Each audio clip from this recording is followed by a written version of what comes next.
What is Dejan Kulusevski's best position? Kulusevski has started to hit real elite form. Through our injury and suspension crisis, I believe he is the one who has really stepped up. Of course, we are all used to seeing Kulusevski on that right flank, but recently we have seen him in a more central role, as more of a number 10. The question is, where does his future lie in this Ange side? This video will look a bit closer at that. But first, please subscribe if you are new. Please also give this video a like, as it really helps push our video out to more people. Also, drop a comment on where you think Kulusevski's best position is. But without further ado, let's get into this. So, prior to the Aston Villa game, Kulusevski had been playing solely on the right flank, despite some calls for him to play further infield. He also himself has come out many times stating that he loves playing that midfield role. When asked about playing the number 10 position post-Villa, he said, "I felt so good, I felt like the real Dejan." Kulusevski grew up playing this position throughout his youth and you can tell he prefers it. But where does he fit best in this Ange team? First, look at Kulusevski's best attributes. Firstly, he has an outrageous engine. He can perform at a high level throughout a whole match due to the fact his stamina is so good. He can cover the length of the pitch when carrying and still have enough energy in his legs to execute a final pass or shot at the end of the run. It also means he's a fantastic presser and is a vital cog in our out of possession game.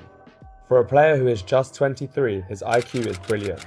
He makes great decisions consistently, whether that is the timing of his pass, where he often slows down just until the right moment before sliding a pass to a teammate, or whether he's in front of goal at a tight angle and has that composure and calmness to slide it across for a better placed teammate. He was also just so press resistant. With his technical ability and ball manipulation alongside his upper body strength, he's just so difficult to knock off the ball. At times his press resistance reminds me of prime Moussa Dembele. You can give him the ball and always expect him to keep possession for the team. I also love his combination play and connectivity. He knows where to move when linking up with those around him.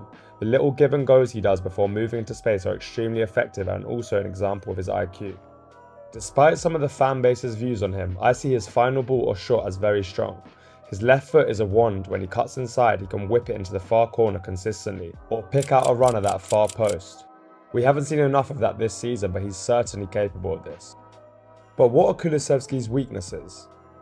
He lacks that explosive speed over the first few yards, which means he is capable in 1v1s, but he's not elite. He makes up for this by understanding of tempo and rhythm. He knows how to change speed when dribbling, which certainly helps him. Furthermore, he can be quite one-sided at times. Although I think this is overstated at times, most wingers are one-sided.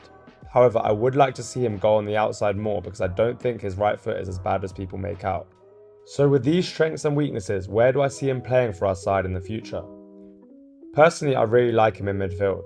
His security in possession and ability to face a press means he can really help in progression through his carrying. In midfield, where there's often much more congestion, that security on the ball can be vital and he can certainly bring this. I believe a player of his quality needs to have as many touches on the ball as possible in a game. This way his connectivity and IQ can be of maximum benefit to the team, where he can really help us in both the second and third phases. Although he is able to play that more isolated role out wide, which requires him to more just create separation from his fullback and put a cross in or get a shot off, I do feel like this wastes his qualities at times. Furthermore, his weaknesses of rapid acceleration and being moderately one-sided mean that as a pure touchline winger, he can struggle at times. Wingers in our system are required to be width holders, and this does not maximise his strengths. The reason he really shone out wide in Conte's system is due to the fact that it was the wing-back who provided width, and he was allowed to roam more in the pockets. Finally, when playing midfield, I really like him on the right side of the midfield three, where he can have more of a chance of cutting in on his left around the area to get those shots off, while I really like the dynamics of him and Brennan Johnson on the right flank. Kulusevski has the qualities to slide clever through balls to Johnson to utilise his speed in behind. Of course, this creates a bit of a squad builder conundrum, especially when Maddison returns. I really would like to see a double 8 combination of Maddison and Kulusevski though, especially against low blocks. I also still like Kulusevski out on the right flank, I just prefer him inside. The key here though is that there are many options for Ange going forward that will suit different opposition. I would love to see Kulusevski continue to develop in the interior role though, and think he's a great fit for the system here. Thanks for watching. Please leave a comment on what you think of Kulusevski's future position. Please also drop us a like and subscribe if you are new.